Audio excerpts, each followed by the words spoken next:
Subscribe करें और bell दबाएं ताकि कोई खबर रह न जाए।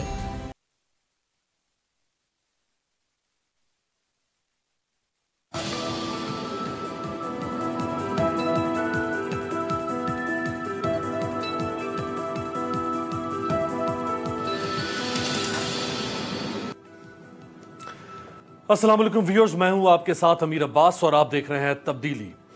इमरान खान साहब के वज़ीर दिफा और साबिक वज़ीर आला खैबर पख्तूनख्वा परवेज़ खटक साहब, जो कि अपनी ज़ाती हैसियत में भी पाकिस्तान के बड़े सियासतदानों में से शुमार किए जाते हैं अपने सियासी करियर की वजह से और अपनी ख़ानदानी सियासत की वजह से। परवेज़ खटक साहब ने कौमी असम्बली के फ्लोर पर खड़े होकर कुछ कहा पाकिस्तान के गरीबों के बारे में। सुने। ये बिल्कुल गलत प्रोपेगेंडा है कि लोग भूखे हो गए, मेरे सूबे में आओ, मैं आपको फिराता हूँ, मुझे कच्चा मकान दिखा दो तो मैं कहूँगा कि ये मुल्क पीछे जा रहा है। महंगाई गुर्बत, मैं अपने सूबे के बात करता हूँ, आए मेरे साथ फिरे, मुझे गरीब पैदा करके दिखा दें तो फिर मैं कहूँगा कि तुम बड़े सच बोल रहे हो। ये सारा एक ड्रामा है, ये अपोजिशन का ये ड्रामा है और ये ड्रामा नहीं चलेगा। परवेज़ खटक साहब, ड्रामा ऑपोजिशन कर रही है या पाकिस्तान के गरीब के जख्मों पर नमक पाशी आप कर रहे हैं? आपके सूबे को तो छोड़ दें, आपके शहर नौशहरा की हालत आपको बताऊंगा, लेकिन जरा उससे पहले पूरे पाकिस्तान में इस वक्त क्या हालत है सुने। 2018 में पाकिस्तान की आबादी की 31.3% तादाद यानी तकरीबन 7 करोड़ गुर्बत की लकीर के नीचे रहने पर मजबूर थी। 2020 में परवेज़ खटक साहब ये तादाद बढ़कर 40% यानी 8 करोड़ 70 लाख के करीब पहुंच गई और आप पाकिस्तान के सबसे बड़े ऐवान में खड़े होकर कहते हैं कि पाकिस्तान में गरीब नहीं है, ऑपोजिशन मजाक उड़ा रही है। मायूस कुन आदादो शुमार के मुताबिक पंजाब में गुर्बत की शरह 31.4%, सिंध में 45% और परवेज़ खटक साहब जिस सूबे का आपने कौमी असम्बली के ऐवान में खड़े होकर दावा किया उस खैबर पख्तूनख्वा में 49% और बलूचिस्तान में खौफनाक 71% है। आलमी बैंक की एक तहकीक के मुताबिक पाकिस्तान की 80% गरीब आबादी देहातों में बसती है और जिनकी एक बड़ी अक्सरियत कच्चे घरों में मुकीम है। परवेज़ खटक साहब, जिसके बारे में आप दावा कर रहे हैं कि मुझे दिखाएं लोग कहां कच्चे घरों में बसते हैं। मुल्क की आबादी का एक बड़ा हिस्सा तालीम, सेहत और जिंदगी बसर करने के लिए बुनियादी जरूरियात से महरूम है। परवेज़ खटक साहब, पाकिस्तान मुजरे सेहत पानी पीने वाली अक़वाम में दुनिया में 17वें नंबर पर है। खटक साहब, क्यों? क्योंकि वहां आप जैसी अशराफिया को सिर्फ मिनरल वाटर की सहूलत हासिल है और पाकिस्तान का आम आदमी आज भी कंटामिनेटेड पानी पीने पर मजबूर है। पाकिस्तान ब्यूरो ऑफ स्टैटिस्टिक्स के मुताबिक अप्रैल 2020 से जून 2020 के दौरान तकरीबन 23 मिलियन अफराद की नौकरियां या रोजगार के जराए खत्म हुए। लेकिन खटक साहब फरमाते हैं कि पाकिस्तान में गरीब कहां है। पाकिस्तान में हर साल 10 लाख अफराद खुदकुशी की कोशिश करते हैं और जिनमें से एक बड़ी तादाद उन लोगों की है जो गुर्बत और तंगदस्ती या कस्मपुर्सी से मजबूर होकर खुदकुशी की अटेम्प्ट करते हैं। सितंबर 2020 की रिपोर्ट के मुताबिक पाकिस्तान में मुख्तलिफ अमराज हौलनाक शक्ल इख्तियार करने लगी हैं। 190 ममालिक में पाकिस्तान 122वें नंबर पर है। क्यों? क्योंकि पाकिस्तान की एक वाज़ेह अक्सरियत बर वक्त अपना तिब्बी मुआयना करवाने की हैसियत नहीं रखती है। 19 अप्रैल 2021 की एक रिपोर्ट के मुताबिक पाकिस्तान में 60 मिलियन से ज्यादा अफराद गुर्बत की लकीर से नीचे जिंदगी गुजार रहे हैं। आलमी इदारा सेहत की रिपोर्ट के मुताबिक पाकिस्तान में इस वक्त 70 लाख से ज्यादा अफराद ज़ियाबतीस का शिकार है, जिनमें से एक बड़ी तादाद ऐसी है जो अपना इलाज करवाने की सिक्कत नहीं रखती। और खटक साहब कहते हैं कि पाकिस्तान में गरीब कहां है। आलमी इदारा सेहत के मुताबिक कच्ची आबादियों में रहने वालों की अक्सरियत मलेरिया का शिकार है। क्यों? क्योंकि वहां पर गुर्बत रक्स करती है, वहां मच्छर भिन बनाते हैं। खटक साहब, वहां वो सहूलियात नहीं है जो मिनिस्टर्स एनक्लेव में या इक़्तिदार के ऐवानों में है। वर्ल्ड बैंक के एक तखमीने के मुताबिक पाकिस्तान में गुर्बत की शरह 4.4 से बढ़कर 5.4% हो गई है। पाकिस्तान में 20 लाख से ज्यादा अफराद गुर्बत की लकीर से नीचे जिंदगी बसर करने पर मजबूर हैं। पाकिस्तान में गुर्बत का तनासुब 39.3% है, जबकि निचले मुतवस्सित तबके की यौमिया आमदन $3.2 यौमिया है। परवेज़ खटक साहब, हां परवेज़ खटक साहब, जिस ऐवान का आप हिस्सा हैं उस ऐवान में कोई गरीब नहीं, लिहाजा आपको गुर्बत नजर नहीं आ रही। जिस इक्तदार का आप हिस्सा हैं, ये इक्तदार इतना जर्क बर्क और इसके ऐवानों की दीवारें बुलंद फसीलों की तरह हैं कि जहां किसी गरीब की यहां, किसी बेवा की सिसकी और किसी यतीम की पुकार फसीलों से टकराकर वापस पलट जाती है। और आखिर में परवेज, आपकी ख्वाहिश पूरी करता हूं, नौशहरा शहर जहां आप और आपका खानदान 35 साल से सियासत और इक्तदार के ऐवानों तक पहुंचता रहा, उस शहर नौशहरा और आपके घर से चंद कदम के फासले पर खड़े लोग क्या कह रहे हैं? परवेज खटक साहब, ये रोबोट्स नहीं है, ये 3D एनिमेशन नहीं है, ये आपके शहर और आपके घर से चंद कदम के फासलों पर खड़ी पाकिस्तान की आवाम की आवाज़ है। मेरे साथ मौजूद है वज़ीर-ए-आज़म पाकिस्तान के मुआविन खुसूसी ऑनरेबल रुकन कौमी असम्बली पाकिस्तान तहरीक इंसाफ अली नवाज़ अवान साहब। अवान साहब, आपका बहुत शुक्रिया। सर, हम जानते हैं कि ये हुकूमत आपको मुश्किल हालात में मिली, हम जानते हैं कि जिन हालात में आपको मिली, हालात उससे पहले बहुत ख़राब थे, लेकिन ये कहना कि आज गरीब नहीं है, गुर्बत नहीं है, ये तो बहुत बेहिसी नहीं है सर? जो आपने मुझसे सवाल किया उसमें थोड़ा सा आपने बिल्कुल उस सिमत की निशानदही कर दी। जब हमारी गवर्नमेंट आई थी, क्या हालात थे, वो IMF की एक रिपोर्ट है जिसको मरीम बीबी ने खुद ट्वीट किया था। अगर आप इस इंट्रो के साथ उसको अटैच कर देंगे तो आपको एग्जैक्ट पाकिस्तान के हालात पता चल जाएंगे। मैं मोटी मोटी बात कर देता हूँ कि पाकिस्तान के 20 अरब डॉलर का करंट अकाउंट डेफिसिट था। करंट अकाउंट डेफिसिट मैं बता देता हूँ कि आपने जो दुनिया में चीज़ें भेजी और जो दुनिया में चीज़ें मंगाई, उसका जो फ़र्क है वो उसे कहते हैं ट्रेड डेफिसिट। अगर उसमें से वो 60 अरब डॉलर के करीब था, और उसमें से अगर रिमिटेंसेस निकाल दें कि रिमिटेंसेस उसमें से निकाल दें जो बाहर ओवरसीज़ पाकिस्तानी भेजते हैं, तो आपके पास 20 अरब डॉलर ऐसा था जो आपके पास नहीं था और आपने दुनिया में देना था। आपके ऊपर 25 अरब डॉलर का बैरूनी कर्जा था और 5 अरब डॉलर की लाइबिलिटीज़ थी, मतलब 30 अरब डॉलर। उसमें ये 20 अरब डॉलर ऐड कर लें तो 50 अरब डॉलर आपने दुनिया का देना था, और आपके पास टोटल फॉरेन रिजर्व्स उस वक्त जो आपके पास मौजूद थे स्टेट बैंक के पास, वो 3.5 अरब डॉलर के थे। लगभग 46 अरब डॉलर आपने देना था। उसके बाद आपने हालात देखे कि फाइनेंशियल टर्मोइल था, टोटल जो इकोनॉमी थी वो आपकी कंजम्पशन बेस्ड थी। कि आप कर क्या रहे थे, आपकी मैन्युफैक्चरिंग सेक्टर बैठ गया हुआ था, आपका टेक्सटाइल सेक्टर लोहे के भाव बिक रहा हुआ था, आपकी जितनी भी manufacturing small medium enterprises, large scale manufacturing, सब के इंडिकेटर्स नीचे की तरफ थे, और Pakistan total import most milk बना हुआ था। और हम उस हालात में पाकिस्तान पे हमारी गवर्नमेंट आई और हमने बहुत मुश्किल फैसले किए। अमीर, हमारे लिए भी बहुत आसान था कि हम भी एक पॉपुलर फैसले करते, अपने 5 साल निकालते और चले जाते। देखिए, हुक्मरान और लीडर में यही फ़र्क होता है अमीर, कि जो हुक्मरान होता है वो अगले इलेक्शन का देख के फैसले करता है, और जो लीडर होता है वो अगली नस्ल के फैसले करता है।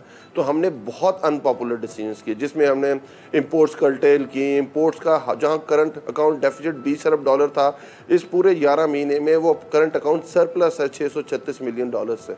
उसके बाद आपकी एक्सपोर्ट 23.5 अरब डॉलर, जो पीपल्स पार्टी 25 अरब डॉलर पे छोड़ के गई थी, आपकी इंपोर्ट 23.5 अरब डॉलर, पीछे 1.5 अरब डॉलर नेगेटिव। पूरी दुनिया में ये ट्रेंड नहीं होता, दुनिया आगे की तरफ जाती है। इसकी मिसाल ये है कि जब हमारी 25 अरब डॉलर थी 2013 के अंदर, बांग्लादेश की 23 अरब डॉलर थी, और आज हमारी 25 पीपल्स जो नून लीग की दौर में जब ख़त्म हुई तो 23.5 अरब डॉलर बांग्लादेश की 37 अरब डॉलर पे पहुंच गई हुई थी। तो अल्हम्दुलिल्लाह हमने 2 अरब डॉलर की इसमें एडिशन की। हमारी रिमिटेंसेस लगभग पर ईयर जो अगर उसमें इजाफा हुआ 8 अरब डॉलर के हिसाब से हुआ। इस दफ़ा हम टेक ऑफ की सिचुएशन में जैसे ही आने लगे, 1 साल के बाद पूरी दुनिया में कोविड आ गया। फिर आपने बात की कि लोग गुर्बत की लाइन के नीचे चले गए हैं। सर, हमारी टोटल आबादी 21 करोड़ 20 लाख है, जो हमारी 2017 की सेंसस के मुताबिक, उसमें प्रोजेक्शंस डालें तो हमारे 22.5 करोड़ की आबादी होगी इस वक्त। इंडिया में कोविड के बाद 23 करोड़ नए लोग खतरे गुर्बत से नीचे गए। हमारा जो डेट टू GDP रेशो है, पूरी दुनिया बाशमूल अमेरिका, बाशमूल इंडिया, बाशमूल यूरोप 10% ओवरऑल कंपाइल हुआ, हमारा अनचेंज रहा। ये बहुत बड़ी चीजें जो दुनिया में नहीं देखी। फोर्ब्स इंटरनेशनल बहुत बड़ा जरीदा है अमीर, आपको पता है, उस इंटरनेशनल जरीदा कहता है कि पाकिस्तान से सीखना चाहिए अमेरिका और इंडिया को कि किस तरह अपनी इकोनॉमी को उन्होंने संभाला और किस तरह इस वबा से टैकल किया। आपने एक बात की कि जब 2018 में इतने % लोग खतरे गुर्बत से नीचे रहते थे और इतने लोगों का एडिशन हुआ, तो जिस पाकिस्तान ब्यूरो ऑफ स्टैटिस्टिक्स को आप कोट कर रहे हैं, उस पाकिस्तान ब्यूरो ऑफ स्टैटिस्टिक्स की जो रिसेंट 2020 की रिपोर्ट है उसे भी पढ़ें, जो मेरे ख्याल लगभग दिसंबर के अंदर आई थी। वो वी शेप इकोनॉमी रिवाइवल दिखा रहा है। जिन लोगों ने अपने लूज किए थे एंड्स, जिन लोगों ने जॉब्स लूज की थी, जिन्होंने बिजनेस लूज किए थे, short term, long term, large scale, small scale, वो सब के सामने वी शेप रिकवरी हुई। और 2020 दिसंबर के बाद आप सुनते जाए ना सर, सुनते जाए। अभी तो आपने 15 मिनट का इंट्रो दिया अमीर भाई, आपने हौसला रखिए, सुने। हम तो बगैर देखे कुछ समझे आपके सामने खाली हाथ बैठे हुए। 15 मिनट का नहीं दिया अली भाई। देखिए, मैंने आगाज में कहा कि हम आपको बेनिफिट ऑफ डाउट दे रहे हैं, हम आपको बेनिफिट ऑफ डाउट दे रहे हैं। हम आपसे नहीं, आपकी बात को मैंने सेकंड किया जी। मैंने आपकी बात को सेकंड किया। Thank you sir. आपकी बात को सेकंड किया। Thank you sir. मैंने गवर्नेंस का इसीलिए सवाल ही नहीं उठाया कि आपकी गवर्नेंस वीक है, वो एक अलग सब्जेक्ट है। मैं तो सिर्फ आगे चलता जाता हूं ना, आपको सारे एक एक करके सारे मिलते जाएंगे, फिर आपको एक एक करके सारे जवाब मिलते जाएंगे। उसके बाद आपकी जब कोविड से हमने टैकल किया तो दुनिया की वर्ल्ड बैंक की रिपोर्ट आई कि दुनिया में 5 उन मुल्कों में चौथे नंबर पर पाकिस्तान है जिसने 1 करोड़ से ज़्यादा लोगों को स्टिमुलस पैकेज जिसने फराहम किया। पाकिस्तान की 9 करोड़ लोगों को स्टिमुलस पैकेज पहुंचा, हर 3 में से 1 घर को स्टिमुलस पैकेज पहुंचा। ये पाकिस्तान चौथे नंबर पे है दुनिया में। इस तरह हम आगे की तरफ बढ़े। फिर आपने बात की कि भाई गुर्बत की जो बात की, मैं इस चीज़ को एग्री नहीं करता परवेज खटक साहब की। इन्फ्लेशन पूरी दुनिया के एक सिनेरियो और पाकिस्तान का तो आफ्टर कोविड पूरा बहुत बड़ा सिनेरियो, क्योंकि आपकी सप्लाई चेन्स हिट हुई, यही अच्छी बात है, मार्केट से हिट हुई। अवान साहब यही अच्छी बात इस तरह है कि जब हमारी गवर्नमेंट आई, मैं आपसे सर यही एक्सपेक्ट कर रहा था कि जहां पे अगर आपका साथी भी गलत बात कर दे, इनसेंसिटिव स्टेटमेंट दे दे, तो आप जैसे लोग उसे कंडेम करेंगे। मेरा सर सवाल ये बिल्कुल भी नहीं है कि आपकी गवर्नेंस कैसी है इकोनॉमी में, उसको एंडोर्स कर रहा हूं जो आप फरमा रहे हैं हर बार। मेरा सवाल हमारी गवर्नमेंट इस वक्त पूरे रीजन में सबसे अच्छी बेहतर परफॉर्म कर रही होगी, मैं इसको भी मान लेता हूं एक लम्हे के लिए। मेरा सवाल सिर्फ ये था सर कि एक डिक्टेटर इंडिया सर जो दुनिया की बेस्ट 3 परफॉर्मिंग इकोनॉमीज में से था, जो बंदूक के जोर पर आता है डिक्टेटर, वो डिक्टेटर भी इतनी दुनिया की बेस्ट 3 एक इलेक्टेड शख्स को ऐसी इनसेंसिटिव स्टेटमेंट देनी चाहिए। ब्लैंकेट स्टेटमेंट की मुझे दिखाओ कहां गुर्बत है, कहां लोग कच्चे घरों में रहते हैं। मैं उसकी अब देखें अमीर भाई देखें, वो ही इज नॉट हियर, तो मैं उनको रिप्रेजेंट कर रहा हूं। तो मेरा ख्याल है कि हमें थोड़ा सा इस चीज़ के बारे में देख के बात करनी चाहिए। अब मैं आपको बता देता हूं परवेज खटक साहब ने उनके दिमाग में क्या चीज़ हो सकती है। मैं वो बात नहीं कर सकता जो उन्होंने बात की इन्फ्लेशन के बारे में। इन्फ्लेशन है डबल डिजिट्स में थी।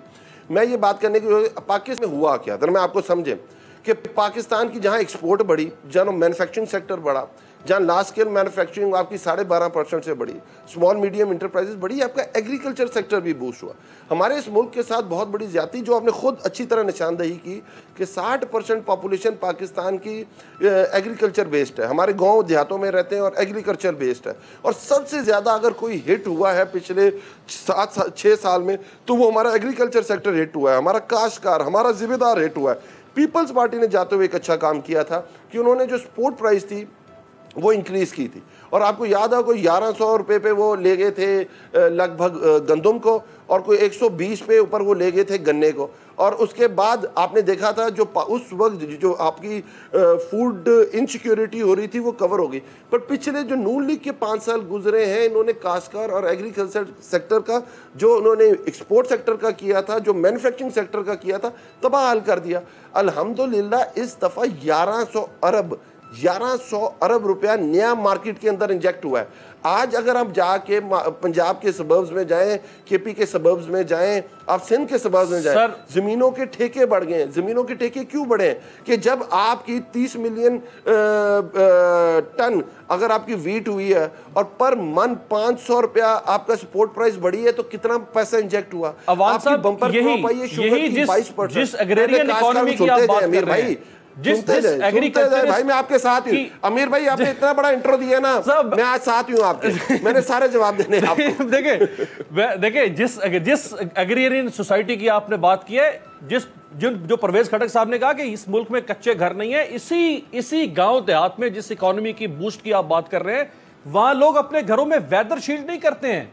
वहां डिस्टेंपर नहीं करते, वहां गोबर का लेप करते हैं आज भी करोड़ों लोग अपने कच्चे घरों पे। मैं तो सर, मेरा सवाल यह है कि ये मैं सर, अगर ये स्टेटमेंट भाई अगर आप मेरी बात को थोड़ा रियलाइज कर लेंगे तो आपको समझ आ जाएगी। आपकी बात को जब मैंने पहले ही एडमिट कर लिया कि उन्होंने कहा इन्फ्लेशन नहीं है, मैंने कहा इन्फ्लेशन है, मैंने कहा वो किस पस मंजर में बात कर रहे हैं, अगर वो मैं पस मंजर अगर आपके सामने रख दूं, और उसके बाद आप एंकर हैं भाई, आपने इंट्रो भी दिया और आपने इख्तिताम भी आपने करना है, तो मैं तो सिर्फ अपना जवाब दे सकता हूं। तो मैंने ये कहा कि उसके बाद शुगर केन की प्राइस 350 से 350 रुपया, मतलब के 250 रुपए मन के इंक्रीज के साथ शुगर की आपकी, और इस साल 22% शुगर केन ज्यादा हुआ है। आपकी मकई आपकी बम्पर क्रॉप हुई है, आपकी सवाए कॉटन के आपको जितनी चारों क्रॉप्स हैं वो आपकी बम्पर हुई हैं। तो अल्हम्दुलिल्लाह राइस, शुगर केन, वीट, और उसके बाद इस वक्त जितने लोगों ने प्री कॉटन अभी जो उसकी आ गई है मार्केट के अंदर, पाकिस्तान की हिस्ट्री में ये रेट नहीं मिला। 650 से 7,000 रुपये की बेल एक बिक रही है मार्केट के अंदर अगर आप कॉटन की जगह। उसके बाद जो दूसरी चेंज आई, आपने जिस तरह गांव का इशारा किया, हम भी एक देहात से बिलोंग करते हैं मोस्टली पाकिस्तान के लोग, क्योंकि माइग्रेशन हुई है शहरों की तरफ। तो मैं आपको एक चीज़ समझाता हूँ कि पाकिस्तान में इस साल अगर ले लें तो पिछले साल से 8 अरब डॉलर की, लगभग 10 अरब डॉलर की, जब पूरा हम 12 महीने कंप्लीट कर लेंगे, 10 अरब डॉलर की रिमिटेंसेज ज्यादा हुई हैं। 20 अरब डॉलर पहले हो रही थी, इस साल 30 अरब डॉलर की हुई हैं। इस 30 अरब डॉलर की जो आप अगर देखें कि हर गांव में, क्योंकि हमारा 70 साल से ज़मीनों की तकसीम के साथ साथ लोगों के पास छोटी छोटी ज़मीनें हो गई हुई हैं, तो हर घर में से एक बंदा आपका कोई मिडिल ईस्ट होता है, यूरोप होता है, या आपका किसी और फार ईस्ट की तरफ होता है। जो 10 अरब डॉलर आया है उसके लगभग अगर मैं डालूं कि जो एग्रीकल्चर सेक्टर में, जो देहात के सेक्टर में नया पैसा इंजेक्ट हुआ है वो कुछ 600 अरब के रुपए के करीब है। तो टोटल 1700 अरब रुपए से हमारा जो एग्रीकल्चर और जो हमारा देहात है उसके अंदर नया पैसा है। अच्छा, उससे आप कहेंगे मुझे तो नहीं समझ आ रही, आप खुद कह रहे हैं गाँव देहातों में, तो आप देख लें क्या ट्रैक्टर की सेल बढ़ी है कि कम हुई है, क्या ऑटोमोबाइल की सेल देहातों वाली तरफ बढ़ी है कि कम हुई है, क्या मोटरसाइकिल और 3 व्हीलर की सेल बढ़ी है कि नहीं बढ़ी हुई है, क्या फर्टिलाइजर का टेक ऑफ हुआ है कि नहीं हुआ? सर, क्या आप ये देखेंगे मैं तो ये कह ही नहीं रहा, क्रेडिट इंटेक ज्यादा हुआ है कि नहीं हुआ? कहा नहीं कि चीजें इंप्रूव नहीं हो रही, इंडिकेटर्स इंप्रूव नहीं हो रहे। मैं तो आपके साथ इत्तेफाक करूं कि इंडिकेटर्स बहुत सारे इंप्रूव हुए हैं। आमिर, इंडिकेटर्स इंप्रूव हुए हैं कुछ, लेकिन मैं तो कह रहा हूं कि अभी ऐसा नहीं है कि इस मुल्क में बिल्कुल गुर्बत का सफाया हो गया, सब लोग हंसी खुशी रह रहे हैं, हर घर के अंदर शादियाने बज रहे हैं। जो खटक साहब ने एक लंबा उनकी तकरीर थी, मैंने मुख्तसर आपको उनकी तकरीर सुनाई, जो वो इंप्रेशन दे रहे थे, ये इंप्रेशन फेडरल कैबिनेट के एक मिनिस्टर को इतनी ऐसी स्टेटमेंट के जो पाकिस्तान के आम आदमी से बेजारी का इजहार करे, ये स्टेटमेंट मुनासिब नहीं थी। वो ये एतराफ करते कि हाँ गुर्बत भी है, लेकिन हमने वो सब अच्छा किया। आप माफ कर दे अमीर साहब, परवेज खटक साहब को, आप परवेज खटक साहब को माफ कर दें। अब मैं उनको आगे ले जाता हूं कि पाकिस्तान के बेस्ट परफॉर्मिंग वजीर आला परवेज खटक साहब थे, और किस तरह थे। ये उन्हीं के हल्के के लोगों की बात सुनवाइए, गवर्नमेंट रिपीट नहीं होती, ये उन्हीं के हल्के की आवाम की बात सुनवाइए। सर हल्के के लोग, फिर मैं बात करूं अमीर भाई, आप अमेरिका के अंदर इस तरफ चले जाएं, लोग ब्लूमबर्ग कहता है कि 2008 के बाद सबसे ज्यादा अगर महंगाई अमेरिका में हुई है तो 2021 में हुई है। आप यूरोप, इंग्लैंड की बात करें, हमारे मोस्टली पाकिस्तानी वहां रहते हैं, किसी को इस वक्त लाइन पे लें और उनसे पूछें कि इस वक्त क्या है। सर जब हमारी गवर्नमेंट आई थी कोई 45 से 50 रुपए का पर लीटर तेल होता, पर बैरल तेल होता था, इस वक्त 70 रुपए और एक्सपेक्ट किया जा रहा है $100 से बढ़ जाएगा। मैं पाम ऑयल जो आप और मैं और सारा पाकिस्तानी खाता है, जब हमारी गवर्नमेंट आई थी $550 पर मैट्रिक टन था, आज $1200 पर मैट्रिक टन है। 70% दालें आप इंपोर्ट करते हैं। बिल्कुल ठीक आपने जब आखिर में सर एक और सियासी सवाल, 105 से $1 आपका 155 सियासी सवाल आखिर में, शहबाज शरीफ साहब ने जो फरमाया, शहबाज शरीफ साहब ने एक अपना प्रपोजल दे दिया है ओवरसीज पाकिस्तानियों को राइट टू वोट और उनके इलेक्शन कंटेस्ट करने के लिए। उनका एक अपना मॉडल है, आपको उससे इख्तलाफ हो सकता है, लेकिन हमें नरमी नजर आ रही है कि वो शायद इसके ऊपर, इस प्लान पर आ जाएं जो प्लान आपका है। सर शहबाज शरीफ साहब की अपनी कोई वैल्यू नहीं है। शहबाज शरीफ की पार्टी खुद कहती है कि शहबाज शरीफ जो भी डिसीजन लेते हैं वो एज एन अपोजिशन लीडर लेते हैं, उसका नून लीग से कोई ताल्लुक नहीं। अपोजिशन लीडर साहब ने सारी पार्टियों को बुलाया और उनको कहा कि पीपल्स पार्टी को, एएनपी को हमें मिलके फैसले करने हैं, हमने बजट को रोकना है, हमने लोहे की दीवार बन जाना है बजट के सामने। और उसके बाद जो नून लीग वालों का बयान आया, मौलाना फजल रहमान ने प्रेस कॉन्फ्रेंस की और उन्होंने कहा कि हम पीपल्स पार्टी और एएनपी को पीडीएम का हिस्सा नहीं बना सकते जब तक हम हमारी शराइत पे पूरा नहीं उतरेंगे। देखिए, अगर शहबाज शरीफ की अपने ओन के ऊपर ये तजवीज़ है तो शुक्र है, इनको समझ आई, रियलाइज़ हुआ, शायद पाँव पड़ने के बाद रियलाइज़ हुआ कि भाई फोरम पार्लियामेंट ही है, आए पार्लियामेंट अपनी तजावीज़ लेके आए और अच्छी बात है। हम चाह क्या रहे हैं? क्या ओवरसीज़ पाकिस्तानी, अगर सबसे ज़्यादा अगर फ़ायदा होगा ओवरसीज़ पाकिस्तानी का तो नवाज शरीफ साहब की फैमिली को होगा, शहबाज शरीफ साहब की फैमिली को होगा, आम पाकिस्तानी को तो फ़ायदा ही नहीं है जो ये तजवीज़ लेके आए। फिर भी हम कह रहे हैं चलो शुक्र है अब तजवीज़ तो लेके आए। हम ये समझते हैं कि एहसन इकबाल साहब ने, अगर इफ़ यू रिमेंबर, जिस दिन ये बजट बिल ले हुआ था after standing committee approval assembly के अंदर, तो उनके अरस्तू साहब हैं, एहसन इकबाल उनका नाम है, वो बातें करके अक्सर भूल जाया करते हैं कि वो सैनेट रिफॉर्म्स कमेटी के भी ओवरहेड थे और उस वक्त कहते थे जरदारी पैसा चलाता है तो हमें रिफॉर्म्स लेके आनी चाहिए। अब वो खैर मुकर गए हुए हैं इस चीज़ के ऊपर से। तो अब उन्होंने खड़ा होकर कहा कि हम उसके अंदर एक तरमीम और भी है अमीर भाई, कि हम वोटों की बेस पे हल्का की डिमार्केशन करना चाहते हैं, उसकी डिलिमिटेशन करना चाहते हैं। तो उन्होंने कहा कि जिन लोगों के देहातों में और इर्द गिर्द जो सबर्ब्स में रहते हैं और उन्होंने अपने ID कार्ड नहीं बनवाए हुए, तो उसे आप पाकिस्तान उसको डिसफ्रेंचाइज कर देंगे। तो भाई मैं 85 लाख ओवरसीज पाकिस्तान जिनके पास नाइकॉप है, आप उनको डिसफ्रेंचाइज नहीं कर रहे पाकिस्तान कर रहे हैं। आप उनके 10 अरब डॉलर से आप अगर वो अपना 10 अरब डॉलर से आप अगर मुल्क चला सकते हैं पाकिस्तान तो का उनको आप अपनी राय देने का हक उनसे आप कैसे छीन सकते हैं। बहुत बहुत शुक्रिया अली नवाज जमान साहब हमारे साथ थे। एक ब्रेक पर जाते हैं, ब्रेक के बाद वापस आएंगे। साबिक गवर्नर सिंध, तर्जुमान नवाज शरीफ और मरियम नवाज, मोहम्मद जुबैर हमारे साथ।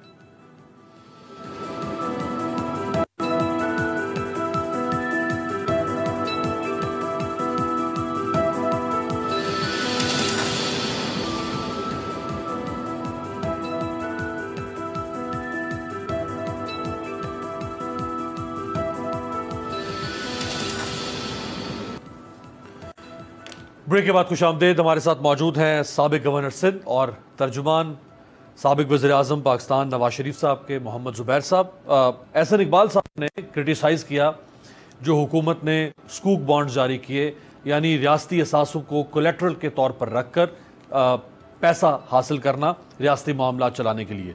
एहसन साहब ने क्या तनकीद की है, इस पर दिखाएं। राइट जी, बहुत शुक्रिया जुबैर साहब। सर, इस हुकूमत ने ठीक किया या गलत किया, लेकिन 2008 से लेकर अब तक को 32 बार स्कूक ट्रांजैक्शंस हो चुकी हैं, जिसमें ये हुकूमत भी है, पीपल्स पार्टी भी है और आपकी हुकूमत भी शामिल है। पीपल्स पार्टी ने 14 बार ये ट्रांजैक्शंस की, इसहाक डार साहब के ज़माने में शायद 5 बार हुई। तो आप दोनों तो क्वालिफाई नहीं करते इन पर तनकीद करने के, क्योंकि ये काम आपने खुद किया।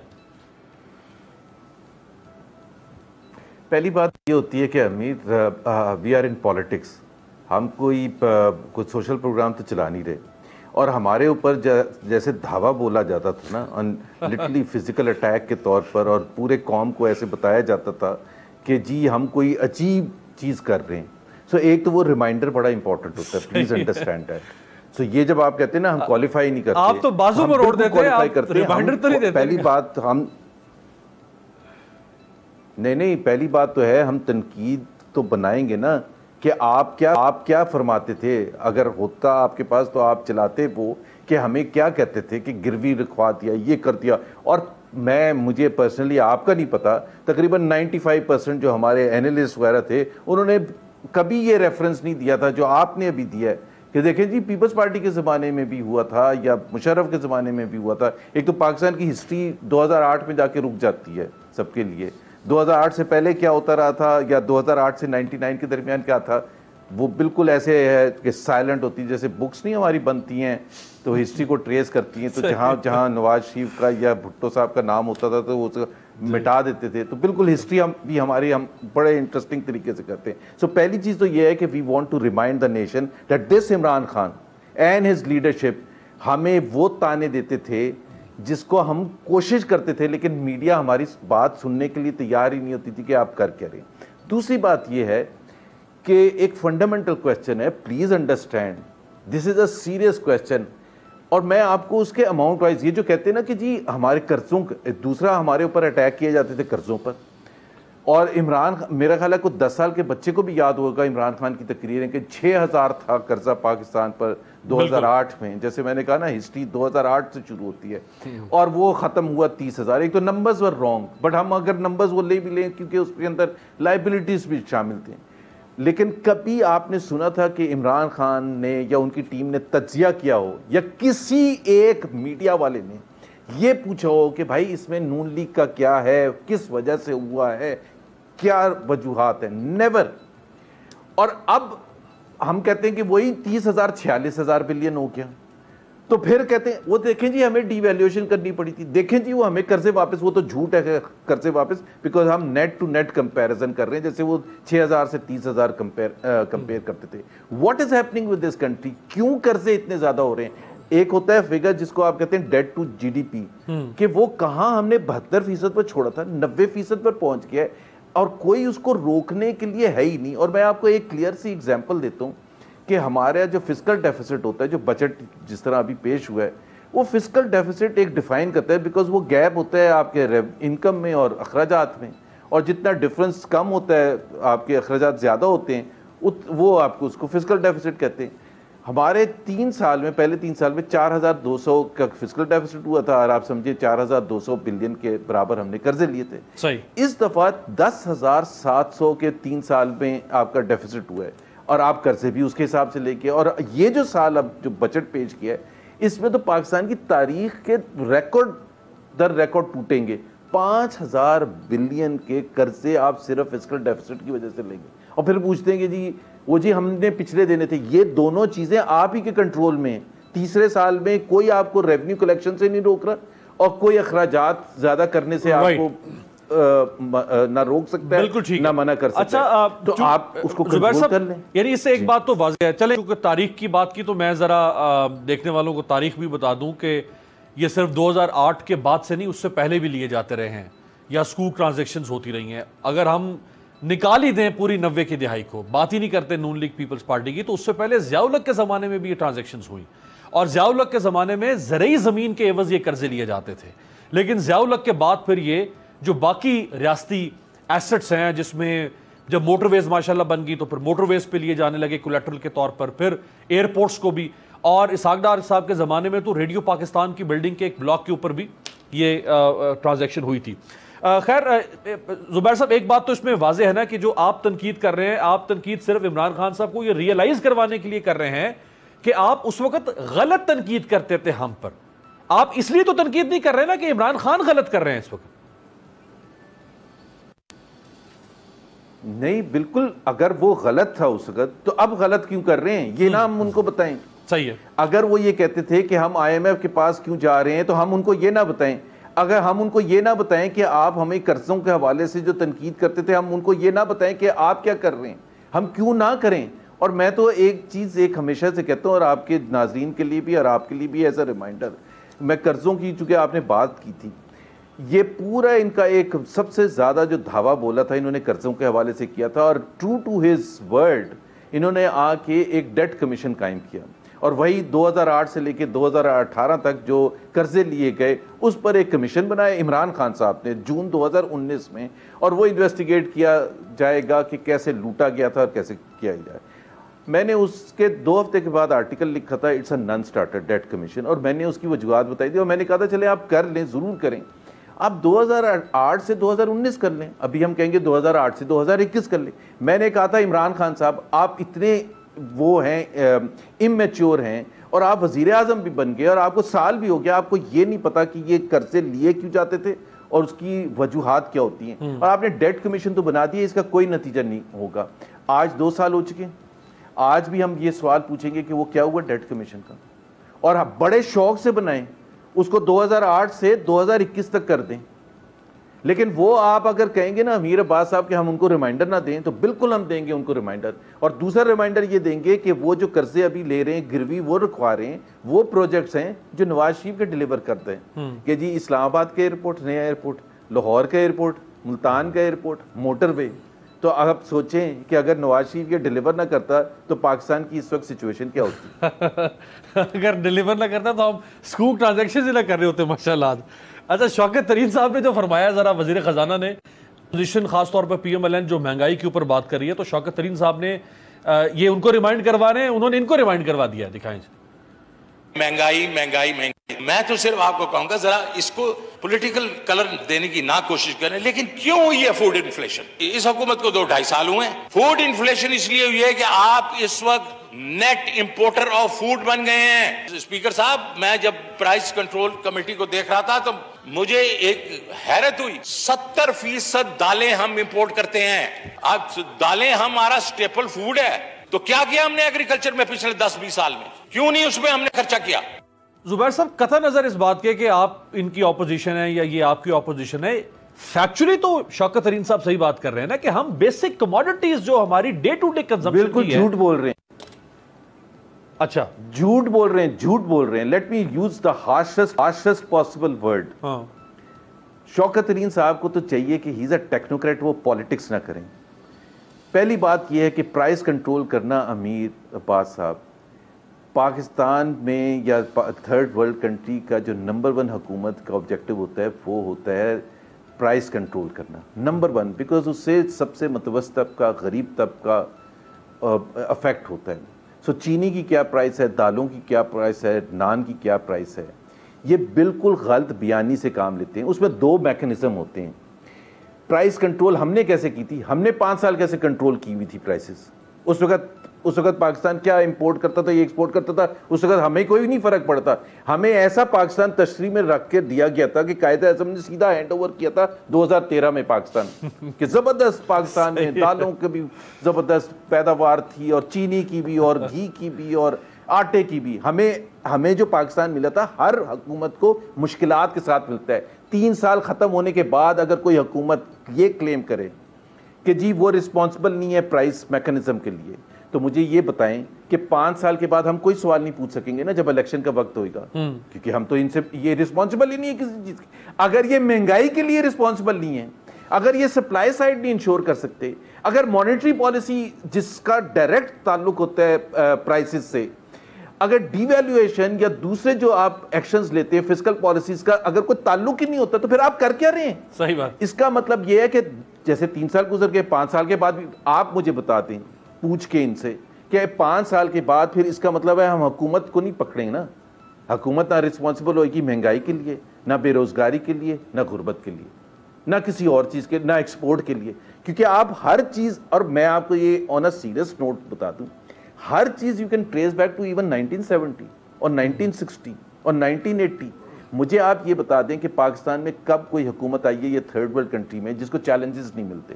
1971 जुबैर साहब लास्ट क्वेश्चन। पाकिस्तान 2 लाख। जुबैर साहब, आप बिल्कुल सही कह रहे हैं कि ऐसा नहीं है कि 1947 से डायरेक्ट पाकिस्तान 2013 में नवाज शरीफ को मिल गया था। बीच में और भी रिजीम्स आए, उनका भी बाकायदा हिस्सा है मुल्क की तबाही में या नेकनामी में।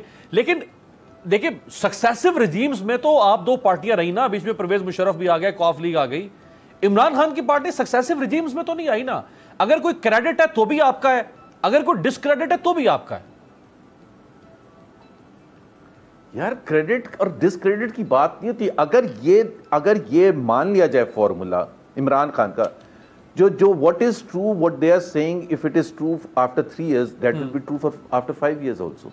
मुझे आप खुद बताएं ना, आप एग्री करते हैं? नहीं, 5 साल के बाद तो बिल्कुल भी नहीं। 3 years and 5 years, क्या पाकिस्तान नेट इंपोर्टर नहीं होगा 5 साल के बाद, 2 साल के बाद? बिल्कुल होगा, अगर शौकत तरीन साहब अभी कह रहे हैं।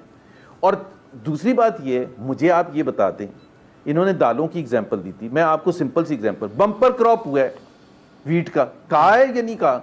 बिल्कुल कहा, बिल्कुल। तो फिर आटे की कीमत 35 रुपए से 85 रुपए क्यों है? बल्कि इंपोर्ट कर रहे हैं, 10 लाख टन और इंपोर्ट कर रहे हैं। हो रही है। हाँ, क्यों कर रहे हैं? या तो मैं कह रहा हूं ना, या तो देखे ना, या तो बम्पर क्रॉप का झूठ बोल रहे हैं या स्मगलिंग हो रही है। इन दोनों में से एक चीज हो सकती है। दैट इज वाई शॉर्टेजेस होंगी, दैट इज वाई आप इंपोर्ट करेंगे, दैट इज वाई कीमतें बढ़ेंगी। अब सबसे बड़ा जो मसला है ना, मैं आपको बताऊं, जो इशू है फैसला साजी। अगर हमारे एनालिस्ट वगैरह और तमाम लोग जो इंडिपेंडेंट हैं वो उनकी फैसला साजी पर क्वेश्चन नहीं उठाएंगे ना कि आपने जिस तरह चीनी एक्सपोर्ट करने का 11 लाख टन का 2019 में क्यों ऑर्डर किया था? क्या आपके पास वो फैक्ट्स थे जिसकी बुनियाद पर? फॉरगेट अबाउट नवाज शरीफ क्या कर रहा था। You are responsible for your own decision making. बिल्कुल सही। आज अगर हुकूमत इमरान खान साहब की है तो जाहिर बात है आज इमरान खान साहब सही उनके फैसले के बारे में करना पड़ेगा। इमरान खान साहब के फैसलों का सवाल नवाज शरीफ या आसिफ जरदारी से नहीं हो सकता, उनके फैसलों का सवाल उनसे हो सकता है, लेकिन इमरान खान के 3 साल फैसलों का सवाल इमरान खान से करना पड़ेगा। बहुत शुक्रिया मोहम्मद जुबैर साहब। एक ब्रेक पे जाएंगे, ब्रेक के बाद वापस आएंगे। आसिफ जरदारी साहब के जो पंजाब में डेरे हैं उन पर पीपल्स पार्टी से बात करें।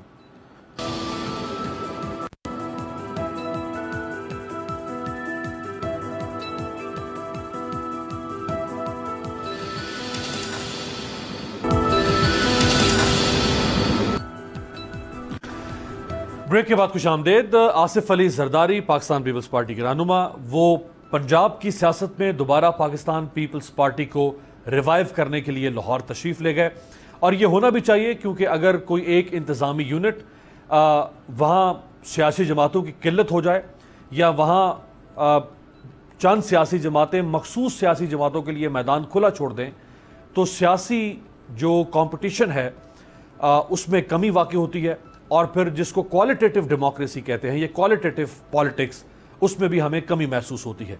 तो आसिफ अली जरदारी साहब का वहाँ जाना, पाकिस्तान पीपल्स पार्टी का कोशिश करना, ये सियासत के लिए खुशाइंद है। लेकिन आसिफ अली जरदारी साहब जिन लोगों के जरिए से पाकिस्तान पीपल्स पार्टी को जिंदा करना चाहते हैं उनमें से एक शख्सियत है मखदूम फैसल सालेह हयात साहब।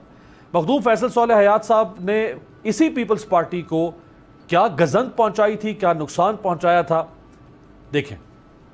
मेरे साथ मौजूद हैं पाकिस्तान पीपल्स पार्टी की ऑनरेबल सीनियर रहनुमा सेनेटर पलविश खान साहिबा। पलविश, आपका बहुत शुक्रिया। बहुत अच्छी बात है कि पाकिस्तान पीपल्स पार्टी रिवाइव करना जा रही है। पंजाब के अंदर एक वैक्यूम है, उस वैक्यूम को फिल होना चाहिए। तहरीक इंसाफ की गवर्नेंस के ऊपर बहुत सारा सवाल है पंजाब के अंदर, लेकिन जिन लोगों के सहारे पीपल्स पार्टी खड़े होना चाहती है वो ये लोग हैं।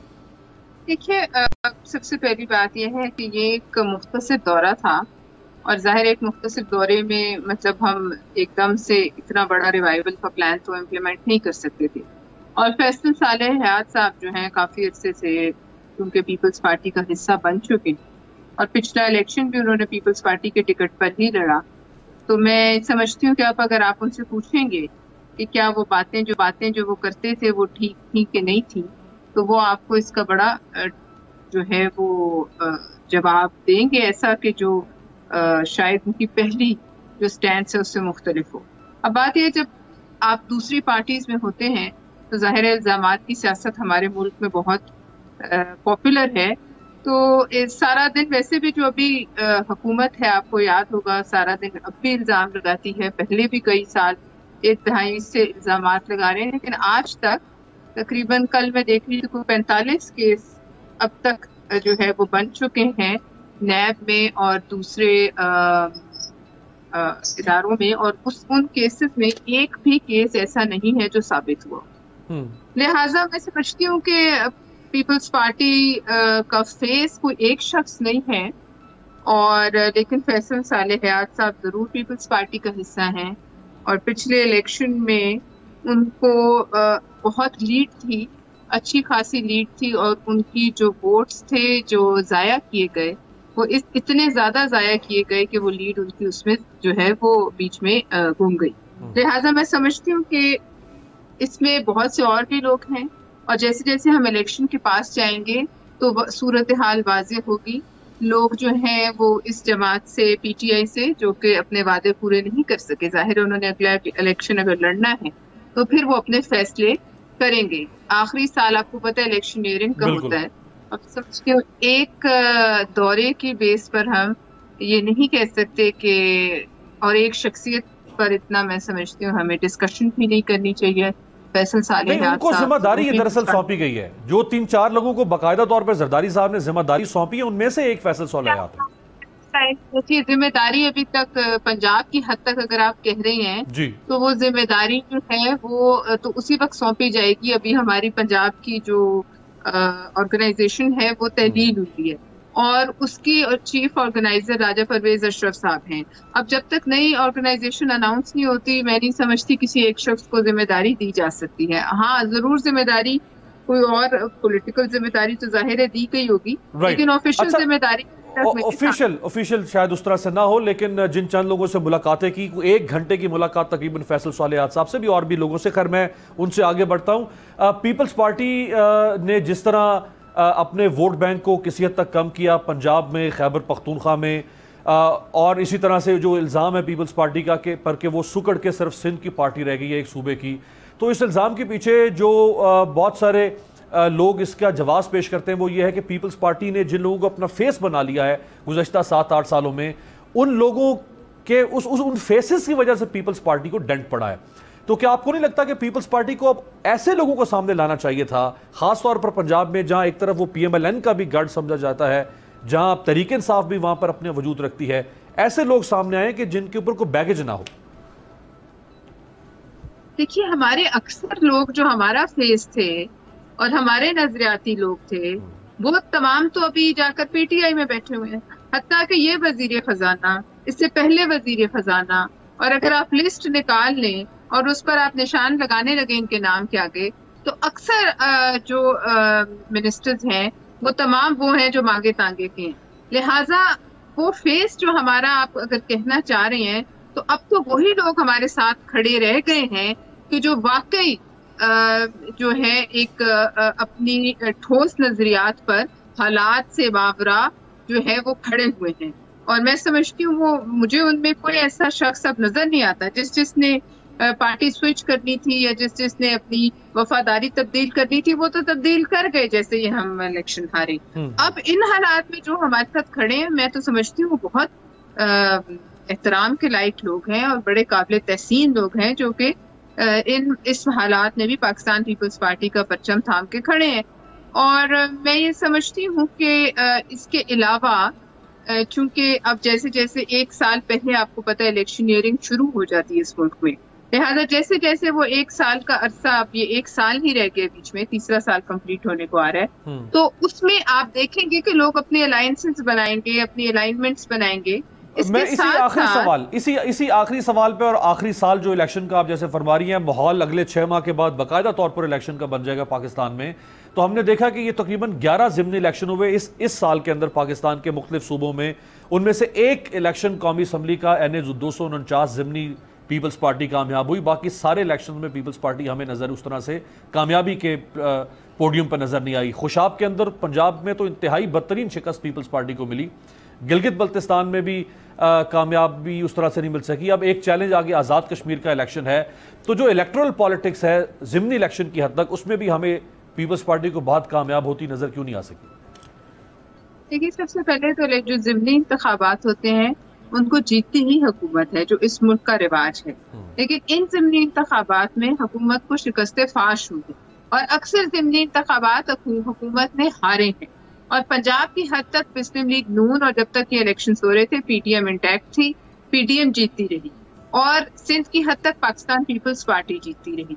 और अगर इसमें किसी को तशवीश का होनी चाहिए तो हुक्मरान जमात को होनी चाहिए, क्योंकि वो पे दर पे इलेक्शन जो है वो हारते गए। जहाँ तक आपने गिलगित बल्तिस्तान की बात की है, वो इलेक्शन एक बहुत मुतनाज़ इलेक्शन है, और उस इलेक्शन में बार बार वोट गिनकर पाकिस्तान पीपल्स पार्टी की जीती हुई नशिस्तें भी वापस दी गई।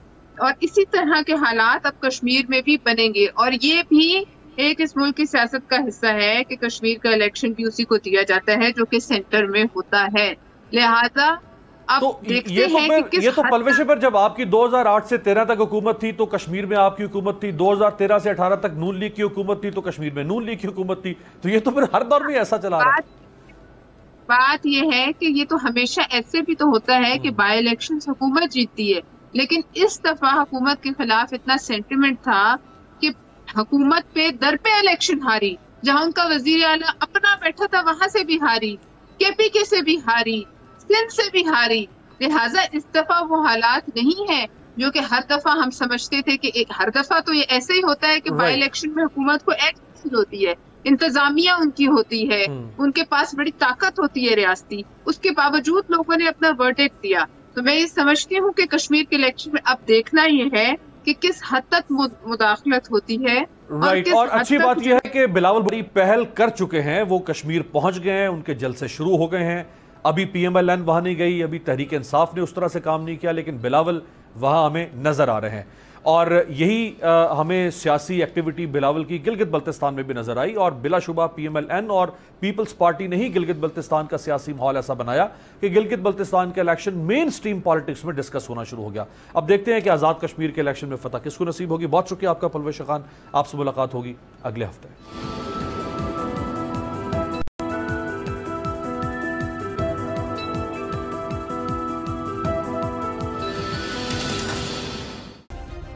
सब्सक्राइब करें और बेल दबाएं ताकि कोई खबर रह न जाए।